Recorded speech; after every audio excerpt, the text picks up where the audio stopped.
ሰላም ሜዳጊሶ ቤተሰቦች ዛሬ በድጋሚ የዌንስዴን ሁለተኛ ምዕራፍ ክፍል 2ን ይዤ ተመልሻለሁ። እንደተለመደው እናንተ ብቻ ላይክ፣ ሼር፣ ኮሜንት ያደረጋችሁ ተከታተሉኝ እንጂ እስከ መጨረሻው ድረስ አብረን እንዘልቃለን። ለቻናላችን አዲስ የሆናችሁ ሰብስክራይብ አድርጋችሁ የደውል ምልክቷን ማብራት እንዳትረሱ። በዌንስዴይ ምዕራፍ 2 ክፍል 1 መጨረሻ ላይ ዌንስዴይ በድንገት በራእይ ተወስዳ የጓደኛዋን የኢኒድን ሞት ተመልክታ ወደ ራሷ ለመመለስ ስቅየት ስትል ተመልክተን ነበር። ለዛሬው ለሁለተኛው ክፍል ቀጠሮ ይዘን የተለያየ ነው። የዌንስዴይ ሁለተኛው ምዕራፍ ክፍል 2 ሲጀምር ደግሞ ዌንስዴይ የኢኒድን ሞት ስታይ ከቆየችበት አስጨናቂ ራእይ ስትነቃ በማሳየት ነው። እንደውነቱ ከሆነ ዌንስዴይ በዚህ ጊዜ የወደፊቱን የማየት ችሎታዋ ለሷ ፍጹም ጉዳት ነበር የሆነባት። ዌንስዴይ ልክ ወደ ንቃተ ህሊናዋ እንደተመለሰች እናቷ በእጅጉ ስትጨነቅ ትመለከታታለች። ምክንያቱም ዌንስዴይ ከቅርብ ጊዜ ወዲህ ድንገት ራእይ በታያት ቁጥር ከዓይኗ ስር ጥቁር የሆነ የደም እንባ በብዛት ይፈሳት ነበር። ስለዚህ ሞርቲሻ ለዌንስዴይ ራእይ የማየት ችሎታዋን ከልክ በላይ እንደምትጠቀም በመግለጽ ከመጎዳቷ በፊት ራእይ ማየቷን እንድታቆም አስጠንቅቃ ትነግራታለች። ይሁን እንጂ ዌንስዴይ ግን ምን ማድረግ እንዳለብኝ እኔ ራሴ በደንብ አውቃለሁ፣ ምክር ካንቺ አልፈልግም በማለት ታስቀይማታለች። ሞርቲሻም ይህንን ስትሰማ ልክ ከዚህ ቀደም እሷን ለመጠበቅ አጠገቧ ጉዲያ ደምስ እንደነበረው ሁሉ አሁን ላይም እሷ ኃይሏን በደንብ እንድትቆጣጠር የሚያስተምራት አዲስ ሰው እስክታገኝ ድረስ ብትረጋጋ መልካም እንደሆነ ትነግራታለች። አሁንም ዌንስዴይ ለዚህም ቢሆን የአንቺ ጣልቃ ገብነት አያስፈልገኝም በማለት ታስቀይማታለች። ከዚህም በኋላ ሞርቲሻ ዌንስዴይን ልትቆጣት ብትሞክርም ግን ምንም አልተሳካላትም። ሁለቱ ለተወሰነ ደቂቃ ከተጨቃጨቁ በኋላ ዌንስዴይ በቁጣ ቤቱን ለቃላት ትወጣለች። ከዚህም በኋላ ዌንስዴይ በአእምሯ ውስጥ ማን ነው ኢኒድን ለመግደል የሚፈልገው? ጥቋቁር ቁራዎችስ ለምንድን ነው እኔ ላይ ያፈጠጡት? በሚሉ ብዙ ጥያቄዎች ስለተወዛገበች በቀጥታ ጋሊፒንን ለመገናኘት ትሄዳለች። ይሁን እንጂ ቲንግ ግን በፍጹም ወደ ቤቱ እንዳትገባ ነበረ ሲያስጠነቅቃት የቆየው። ነገር ግን ዌንስዴይ ማንንም ስለማትሰማ በድፍረት ክፍት ሆኖ ባገኘችው የጋሊፒን ቤት ውስጥ ዘው ብላ ትገባለች። እንደገባችን በጮት ስማኝ አቶ ጋሊፒን፣ ዛሬ ነው የመጣሁት ስለነዚያ ቁራዎች አንድ ነገር ልጠይቅ ብቻ ነው ትለዋለች። ነገር ግን ዌንስዴይ ተጠግታ ጋሊፒን የተቀመጠበትን ወንበር ስታዞረው ጋሊፒን ጓደኛው ካረል በተገደለበት ተመሳሳይ አገዳደል መሞቱን ትገነዘባለች። ቀጥሎም በድንጋጤ ስሜት ውስጥ ሆና ወደ አፉ ስትመለከት በርካታ ቁራዎች በፍጥነት ከአፉ ወጥተው መብረር ይጀምራሉ። በዚህም ጊዜ ዌንስዴይ ራእይ የማየት ኃይሏን በመጠቀም ጋሊፒንን ማን እንደገደለው ለማወቅ ሙከራ ታደርጋለች። ይሁን እንጂ ተጠግተው በእጇ በነካቸው ጊዜ ኃይሏ በውስጧ አለመኖሩን ትገነዘባለች። በዚህም ቅጽበት ፖሊሶች ወደ ጋሊፒን ቤት መጥተው ዌንስዴይን ከበዋት ያስሯታል። ቀጥሎም ዌንስዴይ በፖሊስ ጣቢያ ውስጥ ግድያ በተፈጸመበት ቦታ ላይ እንዴት ተገኘች ተብላ ስትጠየቅ ዋና መርማሪዋን ራሷ መልሳ እናንተ ራሳችሁ በጋሊፒን ቤት ውስጥ ምን ልትሰሩ ነበረ በድንገት የመጣችሁት ብላ ታፋጥጣታለች። ዋና መርማሪዋም ከዚህ ቀደም በቁራዎች የተገደለው ካረል የጋሊፒን ጓደኛ መሆኑን እንዳወቁና ማስረጃ ለማግኘትም ሲሉ ወደ ቤቱ እንደመጡ ትገልጽላታለች። በዚህም ጊዜ ዌንስዴይ እሷና ጋሊፒን ለመገናኘት ቀጠሮ እንደነበራቸው ታሳውቃታለች። ጋሊፒን ስለ ቁራዎቹ የሆነ ነገር ሊነግራት እንደፈለገና ነገር ግን ልታገኘው ስትሄድ እሱ ሞቶ እንደጠበቃት ትገልጽላታለች። ይሁን እንጂ ፖሊሷ ግን አላመነቻትም ነበር። ከትንሽ ቆይታም በኋላ አባቷ ጎሜዛ ደምስ ይመጣና ልጄ ያለ ጠበቃዋ ለጥያቄዎቻችሁ ሁሉ መልስ የመስጠት ግዴታ የለባትም በማለት ዌንስዴይን ከራሱ ጋር ይዟት ይሄዳል። ምክንያቱም አባቷ በዚህ ጊዜ ስራው ጥብቅና ነበረ። በመንገድ ላይም ሳሉ አባቷ ዌንስዴይን አንቺ በግድያ ቦታ ላይ ምን እየሰራሽ ነበር ብሎ ይጠይቃታል። ዌንስዴይም ጋሊፒን የሟቾችን አሟሟት እያጣራ እንደነበረና የተገደሉትም በጥቁር ቁራዎች እንደሆነ መድረሱን ከእሷም ጋር የሚገናኝ ነገር ስላለው ሊያገኛት እንደፈለገ ትነግሯለች። ጎሜዝም ቆጣ ብሎ ከዚህ የግድያ ጉዳይ ከእንግዲህ እጅሽ እንድታወጪ ይፈልጋሉ ብሎ ይጮህባታል። ዌንስዴይም እጅግ ተበሳጭታ ለምንድን ነው እናንተ ከዚህ የማትሄዱት ብላ ታፈጥበታለች። አባቷም እናቷ በዚህ አካባቢ መቆየቱን እንደወደደችው በመግለጽ ላለመሄድ መወሰናቸውን ያሳውቃታል። በማግስቱም ጠዋት ላይ ደግሞ ፖግስሊ በዩጂን የንብ ማርቢያ ቤት ውስጥ በሆነበት ድንገት ዩጂን ወደ ውስጥ መጥቶ ፖግስሊን ባየው ጊዜ ግራ ይጋባል። በመቀጠልም በውስጥ ታስሮ የነበረ አስፈሪ የቁም ሬሳ ይመለከትና ዩጂን በድንጋጤ ክው ብሎ ይቆማል። ትኩር ብሎ ሲመለከተው ግን የቁም ሬሳው በራስ ቅል ዛፍ ስር ተቀብሯል የተባለው የጥንቱ ባለማሽልቡ ሰውዬ መሆኑን ይገነዘባል። ከዚያም ፖግስሊ ለዩጂን በአጋጣሚ ላዩ በሄድኩበት ከእጄ በወጣው የኤሌክትሪክ ኃይል አማካኝነት ነፍስ ዘርቶ ነው የተነሳው ይለዋል። ፖግስሊ እንደ ቤት እንስሳ አስሮት ያስቀመጠውን ጥንታዊውን የቁም ሬሳ ለጥቃት በተንደረደረ ቅጽበት በኤሌክትሪክ ንዝረት ኃይሉ ነበር ሲያረጋጋው ከረመው። ይሁን እንጂ ዩጂን ግን በጣም አስፈርቶት ነበር። ቀጥሎም ፖግስሊ ለቁም ሬሳው ርቦታል መሰለኝ ብሎ ጥቂት ማር አምጥቶ ይሰጠዋል። ነገር ግን የቁም ሬሳው ገና ወደ አፍ ውስጥ እንዳስገባው ወዲያው ያስመልሰዋል። ከዚያም ትዕይንቱ ተቀይሮ ዌንስዴይ ወደ ክፍሏ ስትመለስ በሷ ላይ የሆነ ችግር ያለ ያህል ስለተሰማት በፍጥነት ረፍት ለማድረግ ወደ ውስጥ ትዘልቃለች። ዌንስዴይ በተጨማሪ ከጥቁር እንባዋ በስተጀርባ ያለውን እውነት ለማወቅ እንደምትፈልግ ለቲንግ እየነገረችው የጉዲያ ደምስ መጽሐፍ ደግሞ ትክክለኛው ሚስጥር እንደያዘ እርግጠኛ መሆኗን ታሳውቀዋለች። ነገር ግን ዌንስዴይ በጥድፊያ ከቲንግ ጋር እያወራች ወደ ክፍሏ ስትገባ ኢኒድን ከመስኮቱ ባሻገር ሞታ ትመለከትና እጅግ በመደናገጥ ቲንግ ወዲያው እርዳታ ሄዶ እንዲጠራላት ታዘዋለች። ነገር ግን ኢኒድ የቀልዷን ነበር፣ ምክንያቱም ዕለቱ ሰዎችን ፕራንክ የሚያደርጉበት ዕለት ነበር።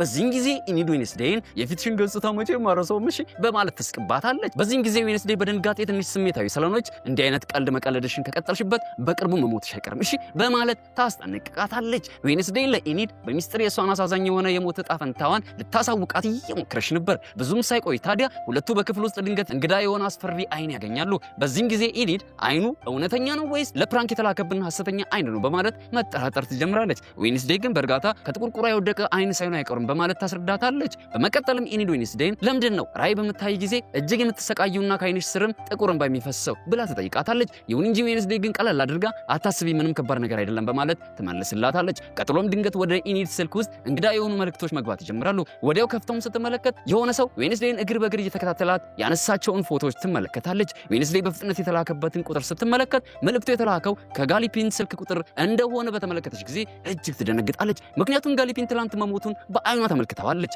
በዚህም ጊዜ ኢኒድ እጅግ በመደንገጥ ዌንስዴይን በዚህ ጉዳይ ላይ እባክሽን ወደፊት እንዳትሄጂበት እያለቻት ትለምናታለች። ይሁን እንጂ ዌንስዴይ ግን የላኪውን ማንነት የማወቅ ጉጉቷ እየጨመረ ነበር የመጣው። በመቀጠልም ኢኒድ ቀጣዩ የመንጃ ፍቃድ ትምህርቷ ክፍለ ጊዜ እንደደረሰ ከዌንስዴይ ተለይታ ትሄዳለች። በዚህም ጊዜ ዌንስዴይ አጋጣሚውን በመጠቀም የነገሮችን ድብቅ ሚስጥሮች ለማወቅ ስትል በክፍላቸው ውስጥ የተገኘውን አንድ አይን በማንሳት ጥናቷን ትቀጥላለች። ይሁን እንጂ ዌንስዴይ ግን በዚህ ጊዜ ራይ የማየት ኃይሏ አብሯት ስላልነበረ ምንም ነገር ሊታይላት ወይም ደግሞ ሊገለጥላት አልቻለም። ይህም በእንዲህ እንዳለ በዚህ በኩል በትምህርት ቤቱ ፎቅ በታች የተለያዩ ተማሪዎች ምታታዊ ኃይላቸውን አስቂኝ በሆኑ መንገዶች በመጠቀም የፍራንክ ዕለቱን በደስታ እያከበሩ እንመለከታቸዋለን። እዚህም ጋር ኤጀክስ የቀድሞ ፍቅረኛውን ኢኒድ ከአዲሱ የወንድ ጓደኛዋ ጋር ቆማ ሲመለከት ውስጡ በንዴት እርር እያለበት ይገኛል።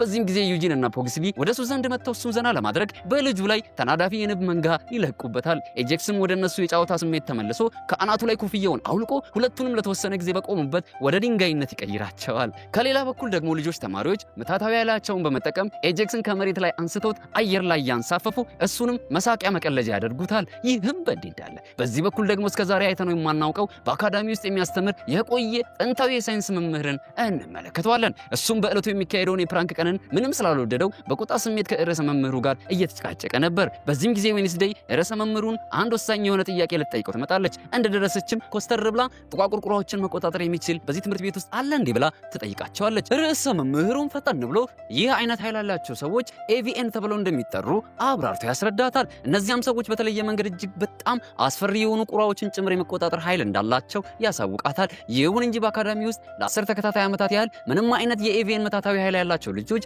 በትምህርት ቤቱ መጥተው እንዳልተመዘገቡ እንዳልተማሩ ይገልጹላታል። ይህም ማለት የዚህ ከባድ ኃይል ባለቤት የሆነው ሰው በዚህ ጊዜ ከአካዳሚው ውጭ መሆኑን እርግጠኛ እንድትሆን ያደርጋታል። ይህም በእንዲህ እንዳለ እዚህ ጋር በአንድ ወቅት የቤቱ ቀለም ሮዝ ወደ ነበረው የቶርኔል መኖሪያ ቤት እንመለሳለን። ነገር ግን በአሁን ጊዜ ሞርቲሻ ወደ ቤት ውስጥ ልትኖርበት ከገባችበት ጊዜ ጀምሮ ቀለሙን ሙሉ ለሙሉ ጥቁር አድርጋዋለች። በዚህም ጊዜ ቢያንካ የአካዳሚው መስራቾች የሆኑትን የባለ ሀብቶች ስም ዝርዝር ይዛ ከሞርቲሻ ጋር ልትገናኝ ትመጣለች። ቀጥሎም ሁለቱ ለጥቂት ሰዓት ስለሌሎች ነገሮች ከተወያዩ በኋላ ቢያንካ ሞርቲሻን ከመስራቾች መካከል ግንባር ቀደም የሆነችውን የራሷን እናት ተጨማሪ የገንዘብ ድጋፍ እንድታደርግላቸው ቀርባ እንድታሳምናት ትጠይቃታለች። ነገር ግን ሞርቲሻ እሷና እናቷ በጭራሽ እንደማይግባቡና እናቷንም ማሳመኑ ቀላል እንደማይሆንላት በመግለጽ ትቃወማታለች። ይሁን እንጂ ቢያንካ ግን ለሷ ብላ አንድ ጊዜ እንድትሞክር ኃይሏን ተጠቅማ ታሳምናታለች። ሞርቲሻን በሐሳቧ ከተስማማች በኋላ ለቢያንካ በትላትሎች የተሞላ ኩኪስ አውጥታ ትሰጣታለች። ቢያንካም በትህትና እንደማትፈልግ ትገልጻለች። ይሁን እንጂ ሞርቲሻ ግን ጥርግ አድርጋ ከነቆሻሻው ትመገባለች። ሲያስጠላ።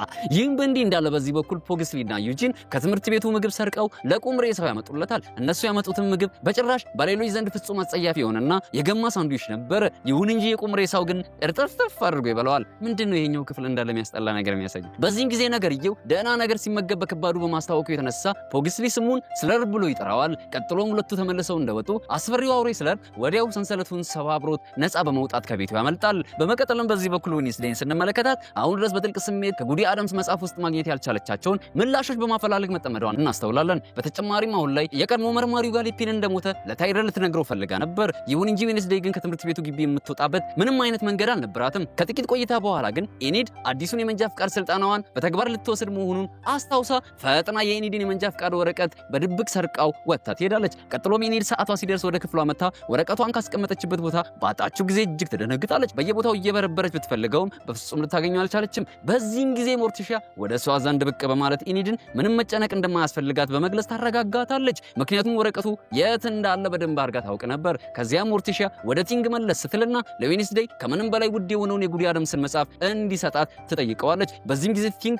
በፍጹም አይሆንም በማለት መጽሐፉን ወስዶ ይደብቅባታል። ይህ በእንዲህ እንዳለ በዚህ በኩል ዌንስዴይ ወደ መንጃ ፍቃድ ልምምድ ስፍራ ደርሳ ከአስተማሪው ጋር ትገናኛለች። በመቀጠልም አጠቃላይ ሹፍርና ሕግና ደንቦችን በመጣስ ያለ ቀበቶ መኪናውን ማሽከርከር ትጀምራለች። ይሁን እንጂ አስተማሪው አስተማሪው ግን የመለማመጃውን መኪና በሌላ መንገድ ተቆጣጥሮት ያስቆመዋል። በዚህም ጊዜ ዌንስዴይ በንዴት ስለታውጥታ ተስፈራራውና መኪናዋን እንደ ንፋስ እየነዳች ከትምህርት ቤቱ በመራቅ ሰው ወደምትፈልገው ስፍራ ትሄዳለች። በዚህ በኩል ደግሞ ሞርቲሻ አሁንም ከቲንግ ጋር መጽሐፉን እንዲያስረክባት እየተጨቃጨቀችው መሆኑን እናስተውላለን። በዚህም ጊዜ ቲንግ በእሷ ላይ ተቆጥቶ ለምንድን ነው የምሰጥሽ ብሎ ይጮህባታል። ሞርቲሻን በእርጋታ እሷ ዌንስዴይ ልትንከባከባት እንደምትፈልግና አሁን ላይ ደግሞ ዌንስዴይ በከባድ ችግር ውስጥ እንዳለች ማወቋን በመግለጽ እሱም የግድ እንደ ቤተሰቧ ከእሷ ጋር ሊተባበር እንደሚገባ ትገልጽለታለች። በዚህም ጊዜ ቲንግ በቁጣ እሱን እንደ ቤተሰቡ ሳይሆን እንደ ተራ ሰራተኛ ብቻ ስትቆጥረው እንደሰነበተችና ዛሬ ደግሞ የልደት ቀኑ መሆኑን እንኳን ልታስታውስ አለመቻሏን በመጥቀስ ጥያቄዋን አልሰማሽም ይላታል። ሞርቲሻም ምክንያቷን ልታስረዳው ስትዘጋጅ ቲንግ እንዳኮረፈ ከቤት ወጥቶ ይሄዳል። ይህም በእንዲህ እንዳለ ዌንስዴይ በዚህ በኩል ታይለርን አግኝታው ስለ አባቱ ሞት ልትነግረው ታስሮ ወደሚገኝበት ተቋም ትደርሳለች። ይሁን እንጂ የተቋሙ ጠባቂዎች ግን እሷን የምትመስል ሌላ ልጅ መታ እንደነበር በመጥቀስ ተመልሳ እንድትወጣ ያስገድዷታል። በዚህም ጊዜ ዌንስዴይ እጅግ በመጠራጠር ግራ መጋባት ውስጥ ትገባለች። ነገር ግን በስተመጨረሻ ዌንስዴይ አጠቃላይ መግቢያ ዝርዝር ወረቀቶቿን ለጻፊዋ ካቀረበች በኋላ ወደ ውስጥ እንድትገባ ፍቃድ ታገኛለች። በዚህም ጊዜ ተቃውሞ ጻፊ የሆነችው ሴት ያቀረበችውን ወረቀቶች ከተመለከተች በኋላ በጣም ተገርማ እስከዛሬ ማንም ሰው እንደዚህ ዝግጁ ሆኖ መጥቶ አያውቅም ትላታለች። ይሁን እንጂ አሁንም ግን ዌንስዴይ ያለ ዋናዋ የስነ አእምሮ ሐኪም ፈቃድ ከታይለር ጋር መገናኘት እንደማትችል ታሳውቃታለች። በዚህም ቅስፈት ስለ አስማተኛ ልጆች አጠቃላይ ያልተለመዱ ሁኔታዎች በማጥናት የምትታወቀዋ ዋና የስነ አእምሮ ሐኪም ዶክተር ፌርባን ወደ ውስጥ ትገባለች። ከዚያም ዌንስዴይን ለብዙ ቀናት ስትጠብቃት እንደነበርና የሆነ ቀንም መምጣቷ እንደማይቀር እርግጠኛ መሆኗን ትነግራታለች። ምክንያቱም ታይለር ብዙ ጊዜ በታሰረበት ክፍል ውስጥ ሆኖ ስለሷ እየጮኸ ሲናገር ሰምታው ከርማለች። ቀጥሎም ዶክተር ፌርባን ለዌንስዴይ የታይለር ጉዳይ ልዩ እንደሆነ በማብራራት ታይለር ወደ ሃይድ ሲለወጥ በመደበኛው መድኃኒት ወይም ደግሞ ሕክምናውን ብቻ ተጠቅሞ እሱን መቆጣጠር እንደማይቻል ትገልጽላታለች። በተጨማሪም ሃይዶችን ለማዘዝ ጌታ እንደሚያስፈልጋቸውና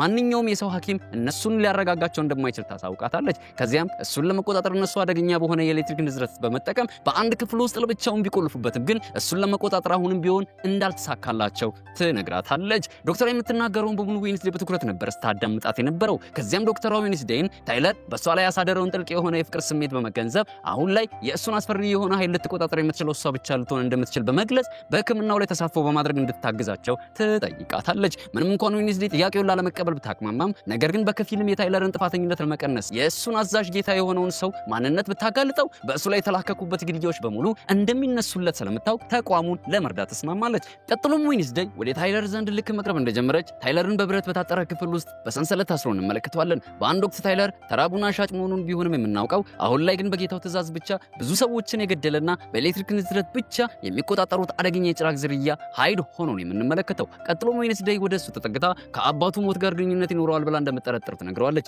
ይሁን እንጂ ታይለር ግን የአባቱን ሞት ሲሰማ በንዴት እየሳቀ ለካ ዋናው ገዳይ ጭራቅ እኔ ነኝ፣ ለመግደል ደግሞ ከዚህ መውጣት ሳይሆን በአይምሮዬ ብቻ ማሰብ በቂ ነው ሲገርም እያለ ይሳለቅባታል።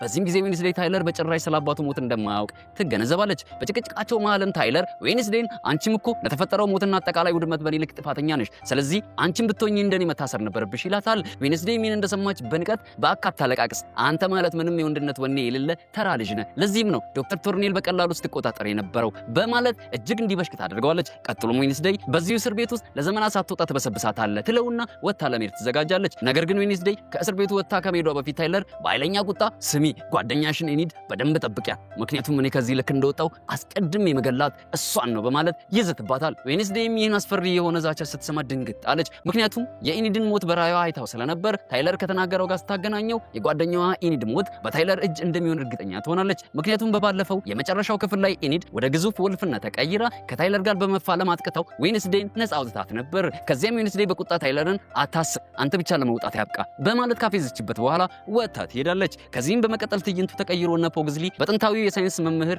የዕለቱን ትምህርት እየወሰዱ እንመለከታቸዋለን። ይሁን እንጂ ፖግዝሊ ግን ተደብቆ የኤሌክትሪክ ንዝረት ኃይሉን በመጠቀም ክፍሉን እያነዘረ በመረበሽ ዘና እያለ ነበር። በዚህም ጊዜ ዩጂን በጥድፊያ ወደሱ ዘንድ መጥቶ የቁም ሬሳው ከክፍሉ አምልጧል ብሎ በመንገድ ያስደነግጠዋል። ምክንያቱም አውሬው ነፃ ከወጣ ያገኘውን ሰው ሁሉ ከመግደል ወደ ኋላ እንደማይል እርግጠኛ ነበር። ይህም በእንዲህ እንዳለ ኢኒድ ከአዲሱ ፍቅረኛዋ ከብሩኖ ጋር በደንብ ከመቀራረቧ በላይ ከራሷ ጋር ይዛው ወደ ክፍሏ ትመጣለች። ወደ ውስጥ እንደገቡም ለጥቂት ሰዓት ተቀራርበው በፍቅር ከተነጋገሩ በኋላ ኢኒድ ከአጎቱ ከፌስተር ዘንድ የተላከለትን የልደት ስጦታ ወስዳ ለቲንግ ትሰጠዋለች። የተላከለት ስጦታውም ቲንግ ከዚህ ቀደም በፖሊስ ተቋም ውስጥ ሲሰራ የነበረበትን የሚያስታውሰው ቆንጅዬ ፎቶና ጣፋጭ የሆነ የደብዳቤ መልእክት ነበር። በዚህም ጊዜ ኢኒድ ቲንግ ማንም ሰው ስለ ልደት ቀኑ ግድ እንዳልሰጠው ባወቀ ጊዜ እጅግ ተበሳጭቶ በመጠጥ ለመረጋጋት እየሞከረ መሆኑን ትገነዘባለች። ቄንጠኛ እጅ።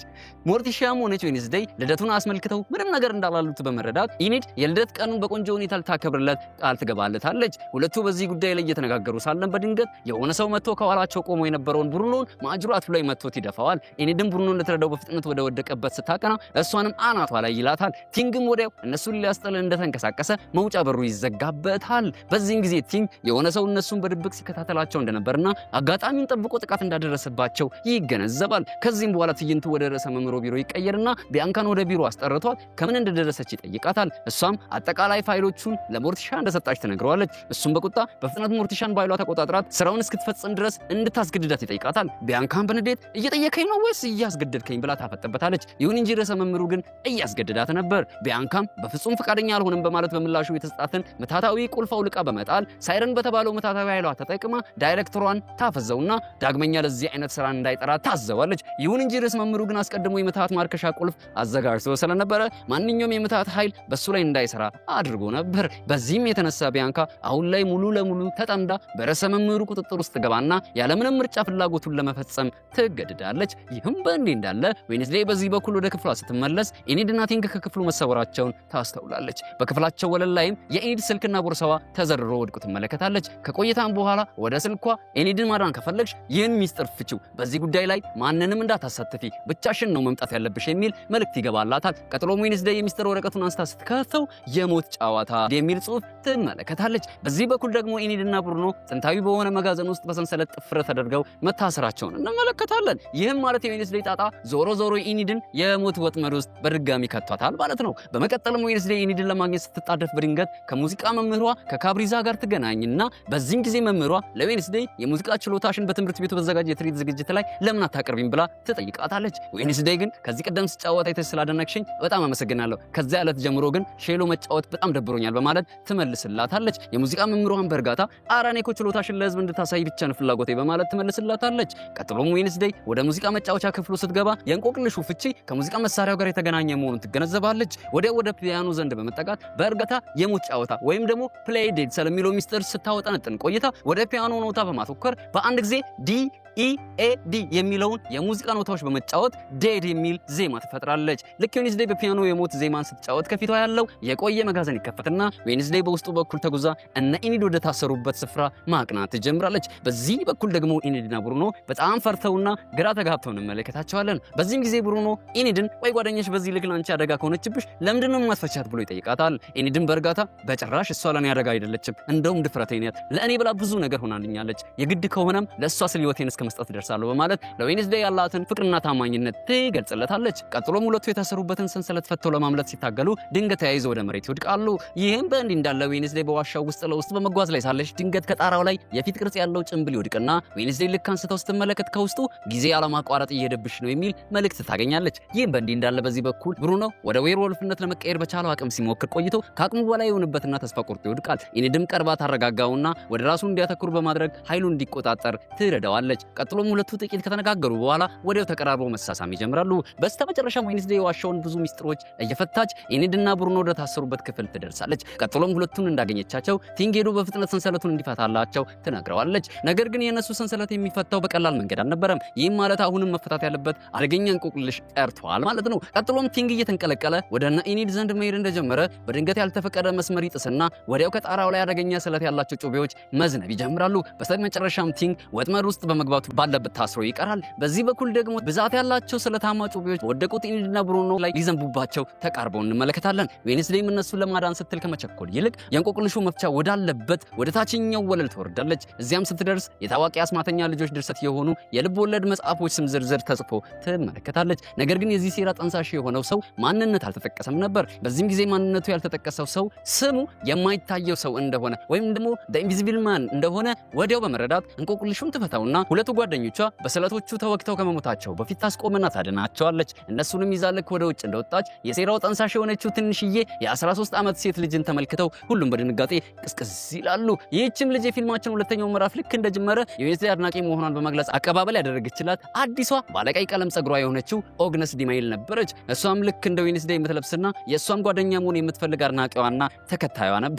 በዚህም ጊዜ ዌድነስዴይ ቀለል ባለ ስሜት ፈገግ ትልና ይህቺ ተራ የምትመስል ሴት ልጅ ናት፣ ይህን ሁሉ ትርምስ የፈጠረችብኝ በማለት ወደ ውስጥ አካራች በኋላ ምናልባት ጋሊፒኒን የገደልሽው አንቺ ሳትሆኚ አትቀሪም ብላ ታፈጥባታለች። ትንሿ አግነስም ለዌንስዴይ እኔ ጋሊፒኒን አልገደልኩትም ይልቁንስ ላንቺ የማሳይ ስጦታ አለኝ ትላትና የጋሊፒኒን ሞት ለማጣራት ይረዳታል በማለት የጋሊፒን አጠቃላይ መልእክቶችና ሚስጥሮች የሰፈሩበትን የጋሊፒንን ስልክ አውጥታ ትሰጣታለች። ዌንስዴይ አሁንም ቢሆን ትንሿ አግነስ ኤኒድና ብሩኖን ልትገድል ተቃርባ እንደነበረ በማስታወስ እጅግ ተናዳባት ካጠገቧ እንድትርቅ ትነግራታለች። በዚህም ጊዜ አግነስ ፈገግ እያለች ያ እንኳን ትንሹ የምርጫ ቅስቀሳዬ ሲሆን ዋናው ፍላጎቴ ግን ያንቺን ትኩረት አግኝቼ ጓደኛሽ መሆን ብቻ ነው ትላታለች። ከዚህም በመቀጠል እዚህ ጋር ቢያንካ ወደ ሞርቲሺያ ክፍል ስትገባ እንመለከታታለን። የሳይረን ኃይሏን ተጠቅማ ሞርቲሺያን እናትሽን ወደ ገንዘብ ለጋሾች የስብሰባት ቦታ እንድትመጣ አድርጊያትና ብዙ ገንዘብ እንድትለግስ አሳምኛት፣ በተጨማሪም እኔ አንቺን ልገናኝ ወደዚህ መምጣቴን ከአይምሮሽ ውስጥ ሰርዡ በማለት ታዛታለች። ቢያንካ ይህን የማጭበርበሪያ ሐሳብ በሞርቲሺያ አይምሮ ውስጥ ካስቀመጠች በኋላ ወዲያው ከራሷ አይምሮ ውስጥም ትሰርዘዋለች። ምክንያቱም ቢያንካ ይህን ሁሉ ነገር ማድረግ እንደሌለባት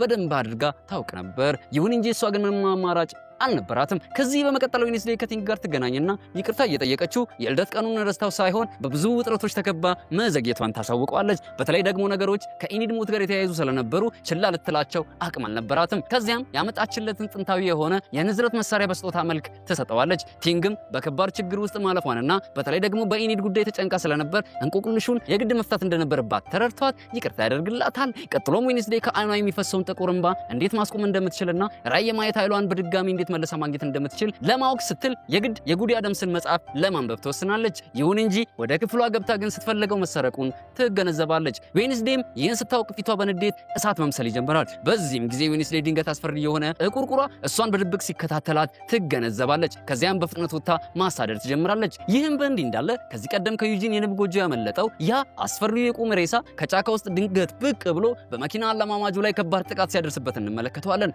ሰውየውም አውሬውን በቻለው አቅም ለመፋለም ቢሞክርም ነገር ግን አውሬው ስጋውን ከአጥንቱ ለመለየት ሰከንድ ያህል አልፈጀበትም። ቀጥሎም በአሰቃቂ ሁኔታ ገድሎት አንጎሉን አውጥቶት ከበላው በኋላ ሊሞት እንደማይችል ያረጋግጥልንና ፊልማችን የሚጠናቀቅበትን ሰዓት ያቃርብልናል። የዛሬው ሁለተኛው ምዕራፍ ክፍል 2 በዚሁም ይጠናቀቃል። ሳምንት በቀጣዩ ክፍል ተመልሰን እንገናኛለን። ያለፈውን ክፍል ያላያችሁ ቤተሰቦቼ የቻናሌን ባዮ ቼክ ማድረግ እንዳትረሱ። ቀጣይ ተመልሰን በድጋሚ እስክንገናኝ ድረስ ታዲያ ሳምንቱ የእናንተው ይሁን። ጃጊሶ ፊልሞች